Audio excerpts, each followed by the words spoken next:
we're in our advanced series here of asanas, how to get into and out of arm balances.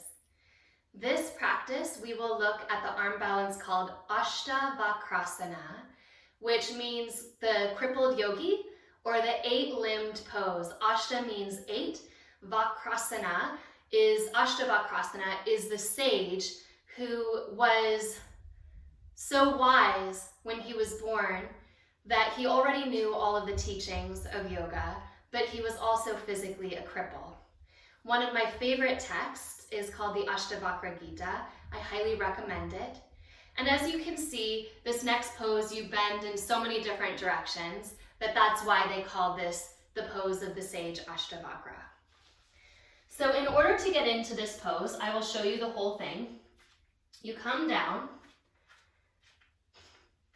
and it requires quite a bit of manipulation. So one arm will go around a leg, and then the hands will come onto the ground. Okay. As you bring your leg forward, you start to tip your weight forward, cross the bottom ankle under, and then you kick your feet straight out to the side and you bend forward into your elbows, close to the ground with your chest. So the legs are going straight out to the side from your body. I'll show you a front view of this. You can come in from standing or squatting like I just did, but most typically you come in from the floor. I'll show you that here. So one knee goes over a shoulder. Can you see what what a build-up pose would already be here? Perhaps a compass pose. Now usually from a compass pose is where we would practice Ashtavakrasana. But before we get into that, I'll show you that front view. So you tuck the toes under, you kick your legs out to the side, and then you hinge forward on the shoulders to squeeze the legs out. Can you see that not only am I using my shoulder strength and my core strength, but I'm also reaching into a long twist. So anything that would build the shoulder strength and the core strength required for any other arm balance could be applied to this pose, especially plank, especially chaturanga, especially belly work that strengthens the core, including twisting belly work, because you are rotating and reaching out. Now, even more dramatically than some of the other arm balances, this particular arm balance requires a lot of hip mobility. So to get the knee up and over the shoulder, this hip needs to be open. We already mentioned compass pose, which is this one, stretching the leg towards straight. But another pose that might build this up would be a simple humble warrior. Maybe even a humble warrior variation where you're drawing a knee behind a shoulder. Taking a couple breaths there and breathing into that opening across the low back. Wide-legged standing forward fold would build up that flexibility across the low back, that stretching of the low back side to side.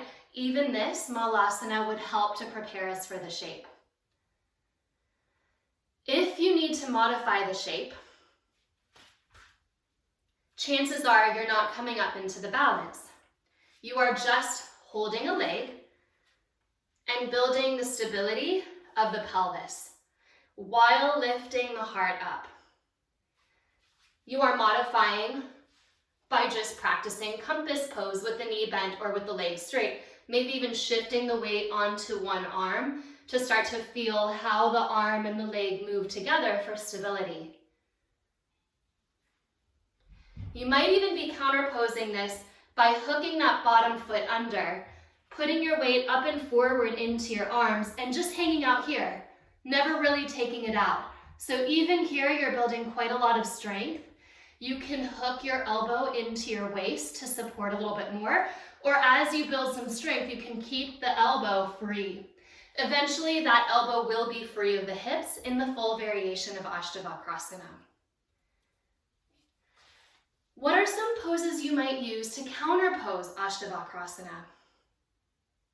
Any gentle twist would work. Any gentle lengthening back bend would work because we're turning and rounding in, and the shoulders are taking a lot of work. So you might release the shoulders into a gentle back bend. You might even stretch the arms and feel the flexion at the shoulders, opening you up. So a lot of counter poses, as creative as you are for all of your shapes. Make sure to bring some of that creativity in when you're building toward Ashtavakrasana, the crippled yogi. I will show you in closing a full sequence that is commonly practiced for Ashtavakrasana. This would be considered the most advanced part of your Ashtavakrasana cycle, practice, and understanding. So, we will start, as we always do, in a compass pose. Not always, but let's say usually. Okay. And then you hug the leg around the shoulder back there. So you can see the knee is squeezing as high up into the shoulder as possible. You hook your bottom foot under and you stretch it out into it. Then you release your bottom leg back, and as you tip forward, you take the leg back, set the foot on the ground, and you wind up in chaturanga, lifting into an upward facing dog, and then a downward facing dog. So can you see how Ashtavakrasana is another way for an advanced yogi to go into a chaturanga, take that leg around and back, and move it through vinyasa. Fun challenges as we keep to build. Thanks, guys.